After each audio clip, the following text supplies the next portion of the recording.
tiempo. Porque lo pedimos a ti, oh Señor, todo en el dulce nombre de tu Hijo amado Jesucristo, con gracia siempre. Amén y amén. La hermana Ivonne, no sabe si viene, ¿verdad? Sí, va a venir, es que Maya viene Ok. Eso salió grabado. Hermanos, nos quedamos entonces nosotros analizando el párrafo número 5 del capítulo 22 que estamos analizando. Y vamos en este párrafo, les advierto, vamos a ir con mucha calma. Hay muchas cosas que analizar aquí, a las que nosotros tenemos que dedicarle un tiempecito. Si entre nosotros los que estamos aquí hay preguntas, por favor, hermanos, háganla y vamos a ver cómo nosotros podemos contestarla a la luz de las Escrituras.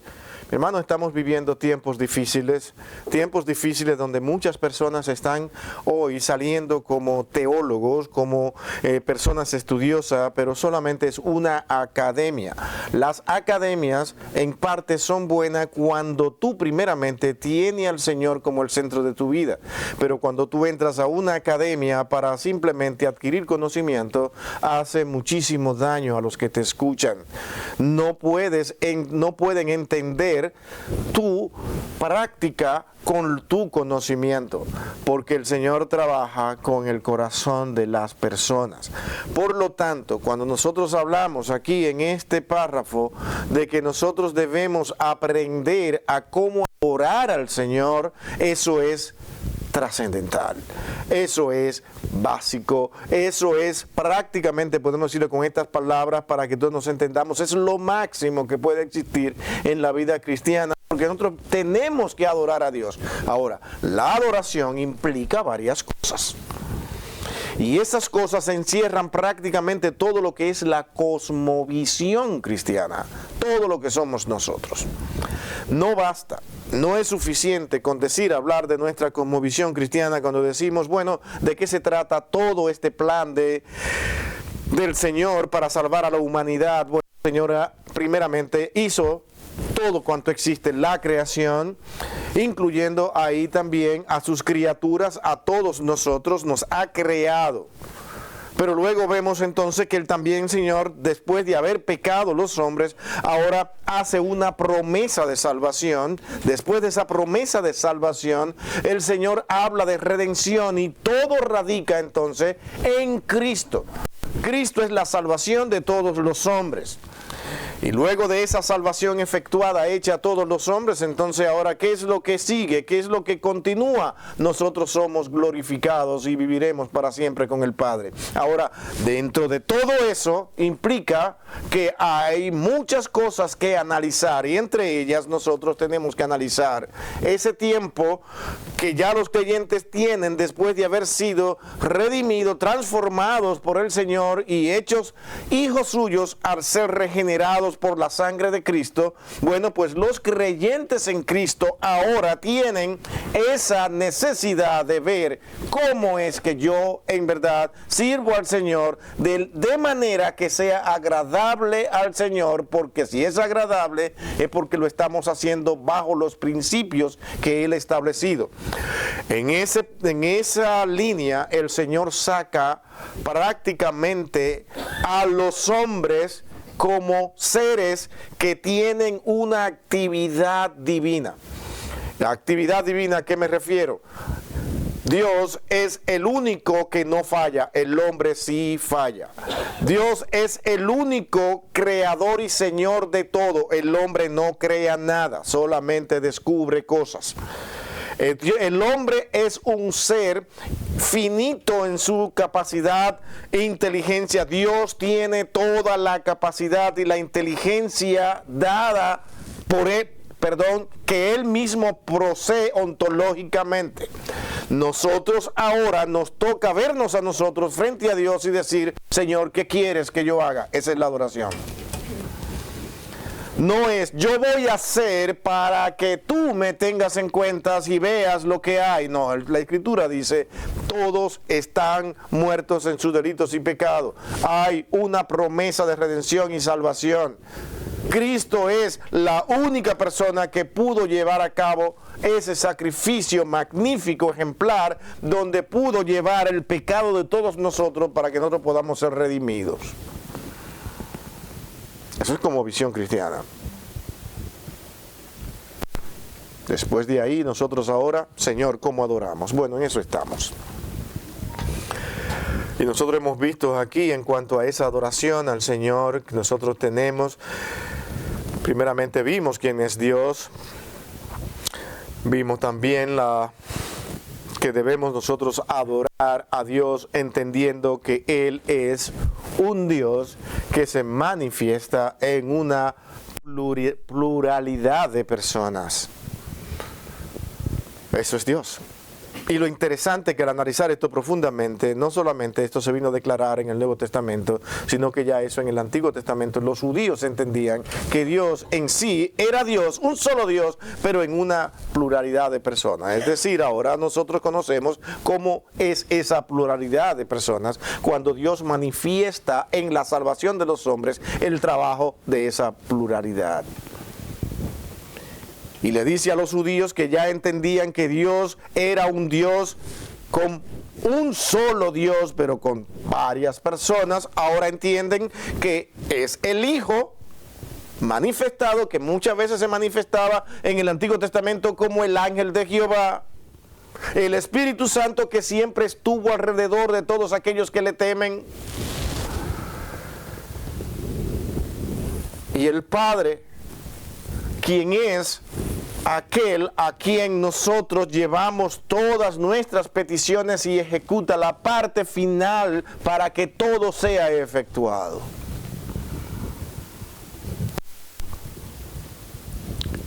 Es algo que solamente Dios declara y los hombres han entrado en varios conflictos con respecto a eso. Nosotros en verdad seguimos analizando que debemos adorar a Dios. Basta en este momento con decirlo para no entrar en un tema largo y complicado como es este, porque nuestras mentes son finitas.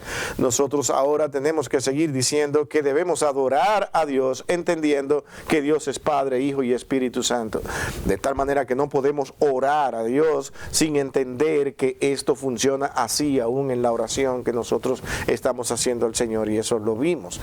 También nosotros seguimos analizando hoy, como empezamos la semana pasada, que parte de la adoración es la lectura de las Escrituras. Y si se acuerdan, nosotros estuvimos diciendo que fuera de aquí, de lo que está escrito, más nada tiene autoridad. Y aquí yo quiero hacer un alto. Hermano, ¿ustedes creen que eso es así? Lo que estamos aquí, ¿hay dudas en ustedes con respecto a esto?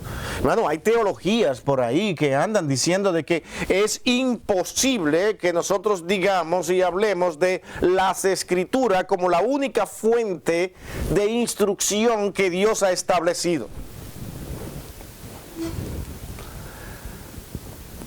¿Alguien recuerda lo que se está enseñando en diferentes lugares con respecto a las Escrituras y otras cosas más como viniendo de Dios, y que hoy debemos aceptarla a la misma altura de las Escrituras? Dicen, yo creo en las Escrituras allá, Francisco.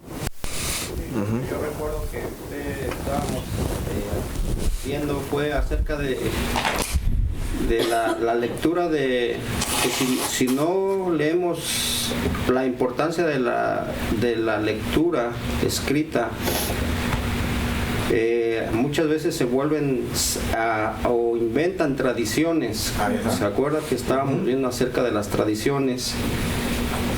Y yo pienso que la importancia de leer la Escritura es no solamente leerla, sino analizarla y hacer un estudio concreto de ella, porque me he dado cuenta que surgen muchas doctrinas y no importa que sea la misma Escritura, la interpretación de la Escritura muchas veces nos lleva a errar, y se hacen diferentes doctrinas, y es ahí donde muchas iglesias o hermanos interpretan diferente la escritura. Entonces es muy importante analizarla, no solamente leerla, sino analizarla y ver por qué ellos piensan diferente que otras iglesias o otros hermanos, ¿verdad? Que a lo mejor ellos la quieren ver, pues analizarla bien, pero muchas veces se interpreta mal porque no se estudia a fondo.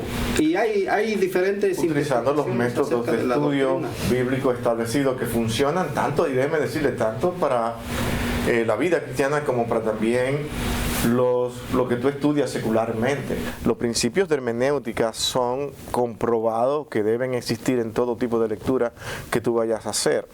Y de eso aquí me gustaría hablar en cualquier momento, cuáles son los principios de hermenéutica para tú interpretar. Mi hermano, y aquí no importa que estemos patinando hoy, esto es necesario, es sumamente necesario. Ustedes pueden ver cómo se está manejando el mundo evangélico hoy. Estamos detrás de las filosofías más que de lo que nosotros entendemos que Dios ha dicho. ¿Me están escuchando? Dios ha dicho. ¿Y qué es lo que Dios ha dicho? Lo escrito en su palabra. Ahora está en discusión. No es lo escrito en su palabra solamente, también está en las tradiciones y la tradición oral.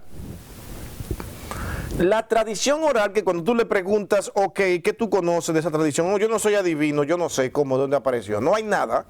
Pero la tradición oral está controlada y gobernada por una élite de personas que ellos dicen, esa élite es infalible, peligro, porque son hombres. El problema es que muchas veces las personas dejan de seguir lo que la escritura dice, empiezan a seguir lo que la persona que está enfrente es más cómodo, más agradable. De hecho, estábamos viendo con mi esposo un documental de lo de la luz del mundo, unas monstruosidades ahí, pastor, que digo, Señor, pero ¿cómo es posible que la gente esté tan ciega? Yo lo vi eso. Es horrible, pastor.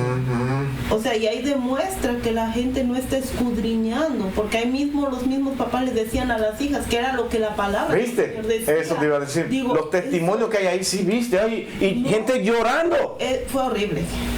Yo digo, wow. Pero es aquí, yo me refiero, hermano, que nosotros por la falta de madurez, como hablábamos José Luis y yo hace un momento, que las personas aceptan, dicen, qué lindo, ay, el Señor es maravilloso, es glorioso, porque lloró y dijo cosas bonitas. No, y las no. Cuidado con eso. Cuidado. La gente hoy están detrás de las filosofías, pensamientos académicos elaborados con tal de decir esto es así. Esas son las filosofías, donde se busca razonar cualquier escrito, cualquier forma de pensamiento, y hoy está muy de moda decir eso se creía antes. Ya no. Por ejemplo, ¿ustedes sabían que se está negando que Moisés existió? Que todo lo que pasó con Faraón y todo eso, nada de eso fue real. Que Abraham tampoco existió. Que si podemos tomar eso como algo que en verdad pueda traer una enseñanza, porque ese fue el propósito, pero que eso no fue una realidad. Perfecto. Ese es tu pensamiento. Ciencia ficción, está diciendo. Pero eso es académico. ¿Por qué es académico? Porque ellos analizan y observan que detrás de la vida de Abraham y de Moisés no hay más escritos. No hay nadie que en verdad pueda hablar de que Moisés existió ahí. Entonces la pregunta de nosotros debe ser, ok, vamos a ver, tú llegaste a esa conclusión, perfecto. ¿Cómo? ¿Tú tienes algún documento? ¿Tienes algo que me diga a mí que en verdad Moisés no existió? Algo que diga, bueno, mucho se habló de Moisés en los años tal, pero Moisés fue traído para simplemente dar a entender esto y esto y esto y esto. Todo lo que ellos concluyen. Pero entonces tú le dices, no lo tenemos. Pero ustedes creen eso por fe, nos dicen que Moisés existió. Pero ustedes también. Porque no tienen nada. ¿Cierto? ¿Ves? Entonces es una falacia de los hombres que con argumentos atractivos y elegantes pretenden negar todo lo que Dios dijo que así sucedió. Gracias damos al Señor que tantas cosas se han caído con los descubrimientos arqueológicos. Cosas que ya eso está dado, que eso fue falso. La gente está temblando, o sea, bueno, están ahí, los cimientos de la Torre de Babel, todo eso, pero que todo da igual, y siguen buscando y todo. Pero ¿y será que esta fantasía ocurrió? No importa que tú creas lo que creas, está ahí, la Biblia lo dijo. Entonces hoy estamos negando lo que las Escrituras dicen escritas porque queremos hacerle más caso a las academias, a las personas brillantes de pensamientos. Los hombres nunca van a alcanzar a Dios, porque Dios no escribió para probarte nada. Él escribe Moisés. De los demás me encargo yo. De su convicción, de su fe, de su entrega, Dios se encarga. ¿Qué es lo que nosotros vemos? Que cuando las personas creen, confían, esos son hijos de Dios, porque Dios los regeneró, le dio la capacidad de lo que dice 1 Corintios, ¿de qué? De escuchar al Espíritu, porque ahora tienen la mente del Espíritu. ¿Usted está mirando lo que está diciendo Corintios? Es que ahora tenemos la mente de Cristo. Y cosa que yo no entiendo porque la creo, y viene esa fe tan grande porque Dios te la puso, no porque tú la entiendas.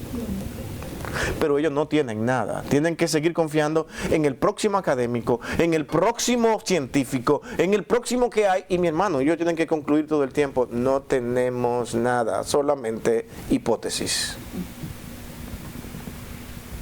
¿Cuál es el peligro? ¿Cuál es el peligro? Que las personas que no están haciendo lo que sí deberíamos hacer, y los reformadores dijeron esto claramente, nos han quitado las Escrituras. 1000 años. Y los que dicen que nos dieron las Escrituras, porque dicen ellos, la Iglesia Católica dice que tenemos Biblia porque la tenemos por ellos, cosa que eso es falso. Por eso es lo que ellos dicen. Pero nos las negaron. Y ellos dijeron, todo está en la Escritura, no en lo que esos hombres dicen. Nos acostumbraron a escucharle, a hacer lo que ellos dijeran, y eso ha seguido. Hoy tenemos grandes defensores que dicen, esos hombres son infalibles. Se reúnen en una manera especial para hacer ex cátedra. Y cuando es cátedra es porque el Espíritu Santo estaba ahí y nos dijo lo que teníamos que hacer. Sin embargo, todas esas ex cátedras en la historia de los concilios se contradicen una con otras. Uno dijo una cosa en un concilio, luego se contradicen porque son falibles, no son infalibles. El así ha dicho Jehová es necesario en las Escrituras que tú estás leyendo, en ese canon que Dios permitió que existiera,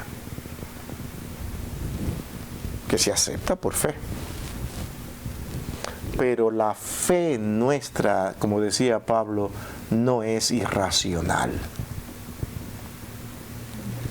Tienes que pensar, analizarla, quiere ver si la Escritura es la palabra de Dios y que ya no necesitamos más. Bueno, léela y ella misma se va interpretando a sí misma. Eso era un principio de los reformadores. La Escritura se interpreta a sí misma. Ahora, ¿qué estaban diciendo? De que tú la lees y Escritura, interprétate ahí. Tú te vas, todo el mundo debe entender. No, está diciendo que en un pasaje oscuro vete a otro que esté más claro. Y vete a otro que esté más claro. Y ve todo lo que se está analizando. Ahora, eso implica tiempo. Eso implica muchas veces nosotros llevar horas estudiando un solo texto. Pero la pregunta, ¿queremos hacer eso? No, queremos que en la iglesia nos enseñen eso. Y cuando nos enseñan, nos estamos durmiendo porque eso es muy complicado. Yo no entiendo eso. Hoy vino muy científico el hombre, hoy vino muy complicado. Entonces nos vamos a otra congregación, a otro sitio donde allí me entretengan bastante. Aquí sí hay ambiente, no es aquellos tres gatos que están allí. No. Y a mí no me gusta estar ahí porque ahí yo no voy a brillar, ahí no me van a ver como una persona importante. Todo termina en mí. Y cuando termina en mí, ¿qué voy a hacer? Yo también necesito ser como uno de esos académicos. Ustedes no tienen idea de las personas impías, inconversas, que hoy conocen más Biblia que usted. conocen los términos, conocen las filosofías que usted se queda y dice, wow, pero no aman a Dios. No aman a Dios. Personas de las que tú puedes incluso aprender y te sientas a sus pies para que te instruyan, pero todo es académico. Y ahí entra lo que es la labor del Espíritu de Dios. En toda esta academia, no te olvides de Dios.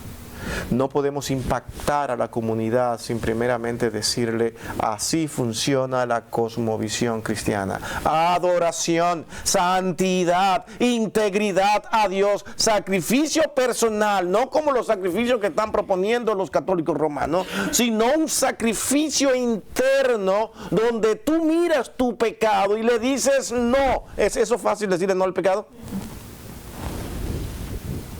Ese es el sacrificio que Dios quiere. Porque habla de un sacrificio de nuestros cuerpos.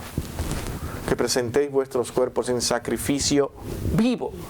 Y dice, noten, no desliguen esta palabra, santo, apartado para Dios. Mi hermano, al usted caminar de rodilla, ¿qué es eso? Véame a mí. Yo soy una magnífica persona que estoy dispuesto a sacrificarse. El sacrificio para Dios muchas veces no se ve. Solamente lo sabes tú y Dios. Es una lucha con tu corazón. Ajá. Es tu cuerpo sufriéndolo, aguantándolo. Porque tengo que obedecer a Dios. Y los demás te pueden ver, wow, él está magnífico, él es tremenda. No conocen lo que tú tienes que enfrentar para tener esa unidad a Dios. Por eso dice santo. ¿Por qué? ¿En qué es lo que implica la santidad? Yo no me voy a santificar para el hermano Francisco. Yo no me voy a santificar para Yadir y José Luis o ninguno de los que están acá. Yo me voy a apartar, es para Dios. Entonces, ese es el problema. ¿Dónde está Dios? No lo veo. ¿Verdad? Ah, no, ahí no tienen importancia. Yo tengo que hacerle ver eso a los hombres, que ellos vean que yo soy santo. Entonces, ya no es para Dios, es para mí. Los mártires juegan un papel importante, pero esos mártires primeramente tenían un sacrificio frente a Dios. Lo físico para ellos no le era importante.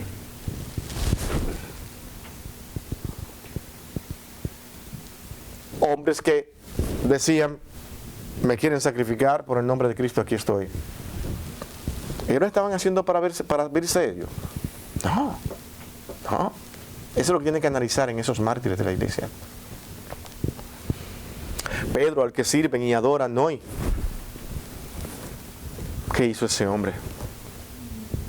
Se humilló lejos de toda grandeza que hoy le quieren dar los hombres. Pedro hoy se diría, pero ese no fui yo, ese no soy yo. ¿Dónde a mí? ¿Dónde está? ¿Cómo me dicen que yo tengo una llave para que la gente entre al cielo? Él diría, pero ¿quién es? Imagínense que Pedro llegara y el Señor le diera vida y viera todo lo que hay aquí. Y dice, pero ¿qué cosa es eso? Ah, no, pero los hombres, como eso le conviene en su sistema doctrinario y eleva la capacidad de los hombres a una magnitud de grandeza superior a los demás, eso funciona. Vamos a tomar a Pedro como el muñequito, ¿me entiendes? Lo traemos y nosotros hacemos lo que nos da la gana en el nombre de Pedro. Lo malo de eso no es que ellos lo hayan dicho, sino que hay muchos que lo creen. Y lo creen fielmente. Por la falta de fe, pastor, porque a fuerza necesitan ver algo. Eso. Que aferrar. Eso, gracias. Wow. Eso está muy bien dicho. Si yo no veo nada, no puedo creer. ¿Alguien más? No. Hemos estado hablando de la tradición, cómo las personas se están llevándose más la tradición que la palabra de Dios. Y hemos estado hablando de la santidad de la persona para Dios, que viene del corazón. Si no es algo que quiera que las personas nos vean, como arrodillarse, caminar y martirizar su cuerpo por algo que la palabra nos dice. Y podemos ver a Pablo y a Pedro al mismo tiempo, cuando primero Pablo dice que toda la escritura es inspirada por Dios y útil ¿para qué? Para enseñar, para redarguir y para corregir, ¿no? Dice, y para instruir en justicia. Y Pedro después nos dice que tenemos las palabras proféticas más seguras, dice, le está hablando, y él dice que ninguna de estos fue por profecía de gentes humanas, ¿no? Sino que esos apartados, esos hombres se apartaron y hablaron siendo inspirados por el Espíritu de Dios, ¿no? Entonces es algo que todo ser humano desde que nace reconoce que hay un Dios por la creación, dice la palabra también, y siguen a un Dios, siguen al Dios que nosotros imaginamos que es el mismo Dios, pero dice la palabra que toda esa escritura es la base primordial de todo, pero se apartan muchas veces. ¿Por qué se apartan? Porque queremos escuchar lo que el hombre nos dice, que son apegados más a las cosas satánicas, porque no te exige. Cuando se apegan a la palabra y quizás como usted dice, lamentablemente usted dice que aquí hay 3 gatos, aquí no hay gatos todavía, no han llegado. Pero somos seres humanos que queremos agradar al Señor, y por eso quizás las iglesias hoy en día se están reduciendo, porque no quieren escuchar la palabra de Dios, quieren escuchar tradiciones, y es lamentablemente que quizás la persona, el Señor no lo ha traído porque todavía están cegados, y hasta que el Señor no le abra los ojos y pueda traerlo a la verdad, van a seguir pasando esas cosas. Y por eso el Señor nos manda a ustedes como líderes a no desmayar, Claro, sino y eso oren, sigan orando. Y Oren mucho por eso también nos dice orar sin cesar. Los hermanos seguimos orando. Hay detalles muy importantes, el doctor está diciendo. Fíjate, tú hablaste de que estos hombres fueron inspirados por el Espíritu Santo. Dijeron cosas que ellos no sabían que iban a decir. Noten un detalle importante. Ellos no salieron diciendo, echa para allá, cuidado, yo soy un hombre inspirado por el Espíritu Santo, a mí me debes reverencia. No, ¿quiénes han hecho eso? Los mismos hombres los han puesto en algo que ellos nunca pidieron ni exigieron. Ahora tú tienes que preguntarte sentado, tranquilo, ¿por qué lo hicieron? Noten la historia, analícenlo. Para ellos ser esos que están ahora suplantándolos a ellos para ser esos hombres. Yo quiero que me vean como un Pedro, quiero que me vean como un Juan, quiero que me vean como un Pablo, quiero que me vean como cualquiera de los apóstoles que fueron inspirados. Pero para eso yo tengo que ponerlo a ellos en altos. Si lo ponemos bien en alto, a mí también me tendrán en alto. ¿Comprende? En realidad no están haciendo lo que los apóstoles deseaban, sino lo que ellos están haciendo en nombre de los apóstoles. ¿Qué es lo que debe interesar en todo eso? La actitud de ellos. Esa es la que vale. ¿Cómo ellos tomaron esa misericordia y bondad de Dios al escogerlo a ellos como pecadores para hacer una labor? ¿Qué hicieron ellos? Se humillaban más ante Dios. Y ese era mi punto antes de que Luis hablara. ¿Qué hizo Pedro? Yo no merezco que me sacrifiquen exactamente así como sacrificaron a mi Señor, a mi boca abajo. Yo no soy igual a Él. ¿Qué hacen los hombres? No, Pedro, pon tu cabeza para arriba, espérate, levántela, que tú sí vale. No te dejes, ¿quién te ha dicho? No te humilles de esa manera, porque lo que Dios hizo contigo fue demasiado glorioso, pero es porque le conviene que eso lo crean los demás.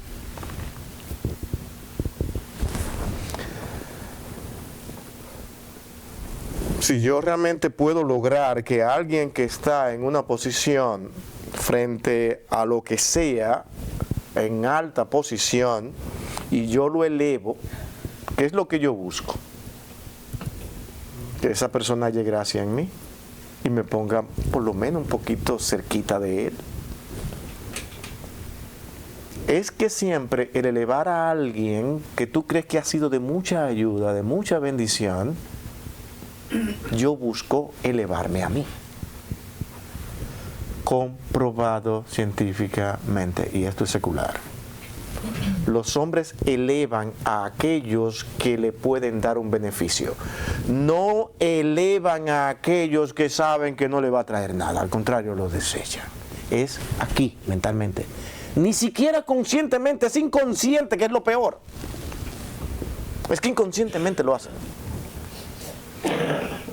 Mi hermano, tú puedes encontrarte con un intelectual, un hombre con muchísimos conocimientos, pero está pidiendo en la calle. ¿Y qué tú dices? Tenga 2 pesos aquí. Pero espérate, yo quiero hablarte de argumentos muy importantes. No, sí, otro día hablamos. No, porque él no. Pero viene una persona que tal vez por posición económica, por muchas ayudas a su alrededor, ha logrado escalar y ser visto alto. ¿Qué hago yo? Ah, señor, ese señor es lo máximo, eso es increíble. Es que al mismo tiempo, cuando yo elevo a ese hombre y lo cito, yo me veo grande. Porque estoy citando a un grande, no a un pequeño. ¿Me doy a entender? Hoy en día, para ponerlo de esa manera, no es lo mismo citar a Billy Tavares que citar a Ken, a John MacArthur, a Jonathan Edwards, qué sé yo. ¿Me entiendes? A cualquiera de esos hombres, no.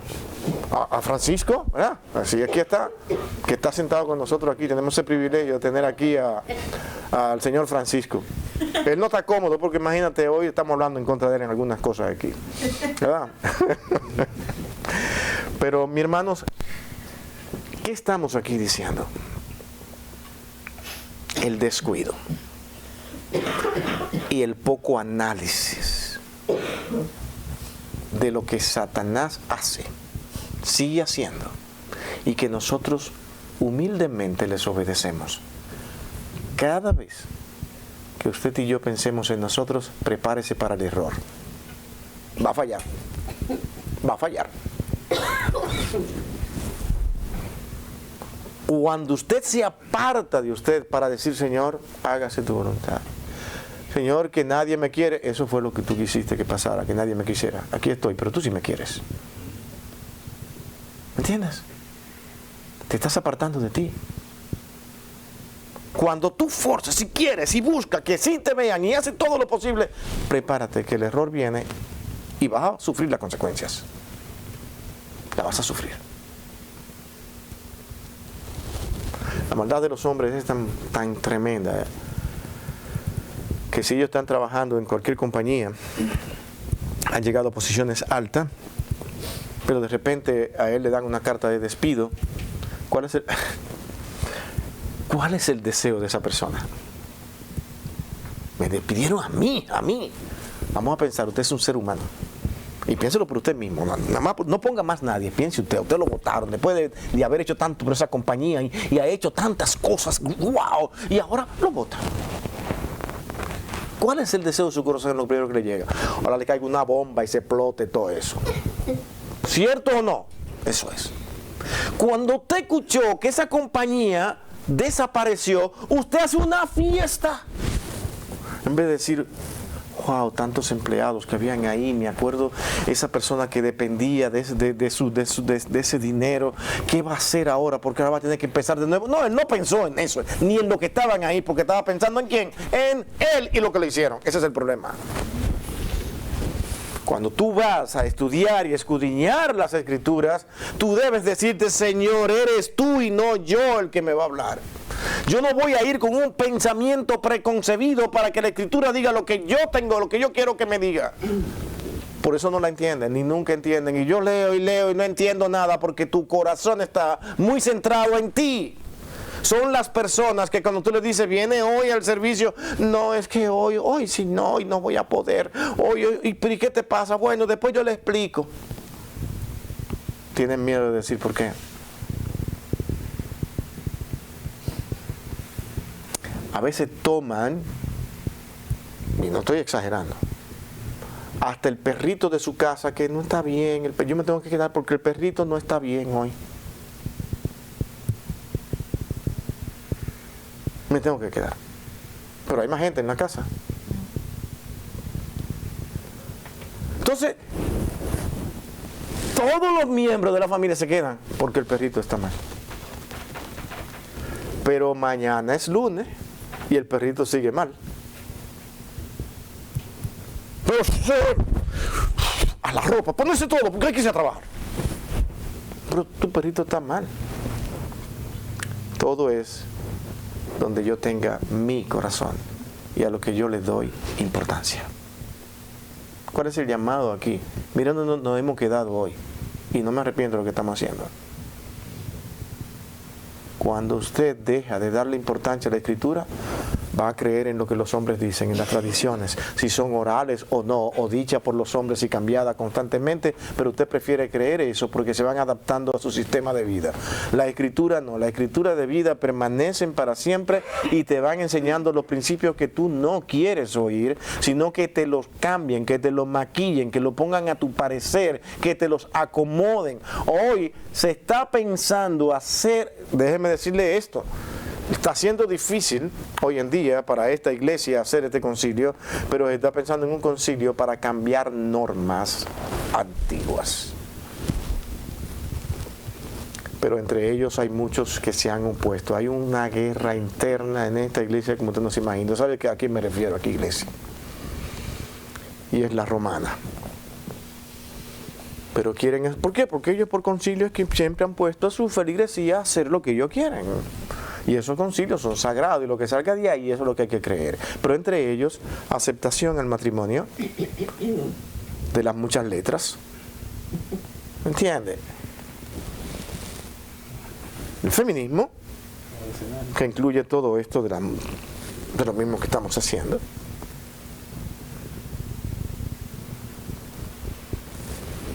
La progresión, los movimientos progreso, deben ser aceptados. Y muchos entienden que eso va a destruir la iglesia que ya tienen. Y hay una guerra interna como no se imaginan. Y otros diciendo, no, es que están mal interpretando al Papa, lo están mal interpretando, él no ha dicho eso, él ha dicho lo otro. No, él no dijo lo que dijo, ¿me entiendes? Eso es lo que yo digo. No, es que él no dijo lo que dijo. Él dijo otra cosa que él no dijo.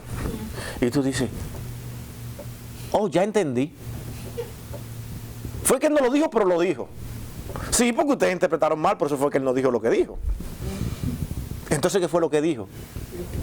Lo que dijo. ¿Entiendes? Tú dices, pero esto está interesantísimo. Pero quieren que tú creas eso porque todo su orden de palabra es ambigua. Y finalmente, si tú no las crees, tú eres un desobediente y nadie que no obedezca a la iglesia será salvo. Entre los mismos sacerdotes ahí tienen sus diferencias. Oh, pero a eso me refiero. Y muchas veces, a veces el Papa dice una cosa y ellos ya dijeron lo contrario. Entonces, ¿a quién se le va a creer? Pero también muchas veces los feligreses de la iglesia, ellos aceptan todo. Porque luego a veces salen algunos videos del famoso Padre Todo, que muchas veces dice cosas en contra de lo que dice el Papa. Pero la gente lo defiende a capa y espada. Y uno a veces, cuando le habla a gente que es católica, a veces hasta se molestan, porque uno quiere pues decirles la verdad con la Escritura y se molestan. No, y piensan que uno es el que los está atacando, que uno es el que está mal. Es una teología que hay que aceptar obligatoriamente. A veces hasta como que le da a uno tristeza, porque quisiera uno decir cómo me gustaría que ellos realmente entendieran lo que la Escritura nos está diciendo y no las tradiciones que su iglesia les dice. Le voy a decir para que ustedes se asusten, hay filósofos de línea reformada hoy en día que están diciendo que ellos no pueden aceptar todo lo que dice la Iglesia Católica, pero sí entienden que esa es la Iglesia de Cristo. ¿En qué? En base a argumentos filosóficos. Y dicen que tenemos que creer eso porque los argumentos filosóficos son magníficos. porque son muy razonables. Estamos razonando, estamos analizando y llevando todo a una conclusión que yo no entiendo ni puede entender nadie, pero esa es la iglesia de Cristo. Porque ellos piensan que esa realmente es la iglesia que tuvo en el siglo I. Pero no se dan cuenta también de que, porque así como usted comenta que dicen que ellos son la iglesia por la historia, porque fue la primera iglesia, pero la primera iglesia eran puros judíos y estaba en Jerusalén, no estaba en Roma. Entonces, cuando uno le dice eso a algún católico, pues ya... Y que las doctrinas no son las mismas que ellos creían. Y van totalmente Todo. contrarias a las escrituras. Por eso es que tenemos que decir las tradiciones, para nosotros interpretar, porque la iglesia es la que tiene que interpretar por mí. Hay un magisterio que se reúne y lo que salga de ahí, eso es lo que yo tengo que creer. Sí, Miguel. Dos cosas que voy a comentar. La primera, a veces da tristeza que nosotros como hermanos sabemos que hay iglesias que realmente predican, los pastores se dedican a predicar la palabra de Dios, la verdad. Y entre los mismos hermanos, yo creo que todos tenemos las luchas, pero yo creo que esa semilla se ha sembrado en el corazón, porque el Señor así lo ha querido. Entonces es triste cuando unos hermanos toman una decisión de irse a otra iglesia que no es sana doctrina. Entonces, sí da tristeza cuando pasa eso, pero sabemos que el Señor, si son hijos del Señor, el Señor los va a traer a su palabra, aunque no sea la misma iglesia, sea otra, pero esa semilla va a estar ahí. Porque estoy pensando en mí. Ese es el problema por lo que lo hacen. Ahora, ¿qué es lo que pasa? Que todos nosotros como hijos del Señor que conocemos de la palabra sabemos que no van a estar bien, porque van a venir problemas en sus vidas, van a tener más dificultades, su vida va a ser totalmente diferente. Escríbelo. Y eso es... Escríbelo. Es difícil porque...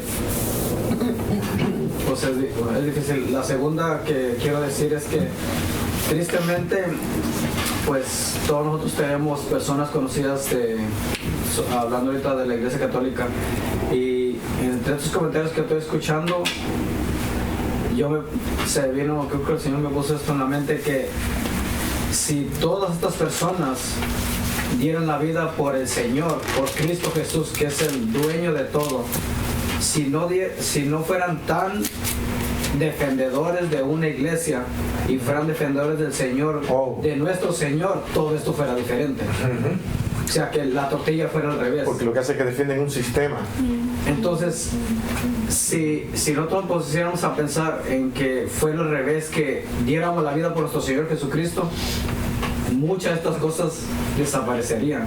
Pero tristemente somos pecadores y necesitamos a nuestro Dios, a nuestro Señor, que cada día Él nos vaya cambiando nuestro corazón para poder ir en esa travesía de ir santificándose uno todos los días. Amén. Hermanos, mucho hemos visto, mucho que analizar hoy aquí. Y gracias al Señor por este tiempo de análisis y aprendizaje. No porque nosotros no los estemos inventando, sino porque forman parte de una realidad diaria. Tal lo que hemos visto es solamente declarar realidades. Y que yo tengo que estar pendiente de eso y cuidarme de eso. Las Escrituras son lo esencial en este mundo. Y si se destruye eso, que no van a poder, porque Dios la cuidará siempre, es lo único que cambia la vida de las personas. No lo que el hombre diga. Todo lo que provenga del hombre, tómalo con pinza. Pero nos gusta más ver los grandes pensadores, grandes científicos, grandes intelectuales, grandes maestros y hombres de renombre, más que nosotros tener un concepto propio y personal de lo que dice la palabra de Dios. Dios nos quiso a nosotros de manera individual analizando su palabra, porque cada quien va a dar cuenta no por lo que hizo un magisterio, sino por lo que yo hice. ¿Me entiendes? Por eso es que tú tienes la responsabilidad de estudiar particularmente. La iglesia que está para dar instrucciones, para guiar, pero no para imponer. No para imponer. Así que cuando se dice que la iglesia es columna y baluarte de la verdad, que interpretan mucho, que son la institución y las cuatro paredes. No. La iglesia es el cuerpo de Cristo. Y el cuerpo de Cristo está compuesto de diversos miembros donde tú estás. Entonces, como tú formas parte de esa iglesia, está diciendo, tú eres la iglesia la que puede cambiar, tú eres la columna y baluarte de la verdad. Tú, porque pertenece a qué? A la iglesia, no a una institución que te está diciendo a ti lo que debes de hacer. No, yo hago lo que Dios me dice que debo de hacer. ¿Y cómo yo sé? A través de su palabra, que hoy es confiable y creída, y que la creemos por fe. No quiten esa palabra, por fe. Porque muchas de las cosas que están ahí, a menos que el Señor quiera, se van a comprobar con el tiempo. Pero cuando no se comprueben por el tiempo, yo también lo creo. Es como aquel niño que decía, ¿y tú crees en que en verdad Jonás estuvo en el vientre de un pez grande, una ballena? Él dijo, sí, yo lo creo. Un niño. Y sabe también que yo creería, si hubiese dicho que fue Jonás quien se tragó a la ballena. Yo también lo creería. ¿Qué absurdo? Bueno, así es. Porque fue Dios que lo dijo. Lo primero es creer que Dios escribió esa palabra. Si no crees eso, va a entrar en todo lo que el mundo nos está proponiendo hoy. Así que, mi hermano, tengamos fe en que Dios cuidará su palabra. Amén. Oremos.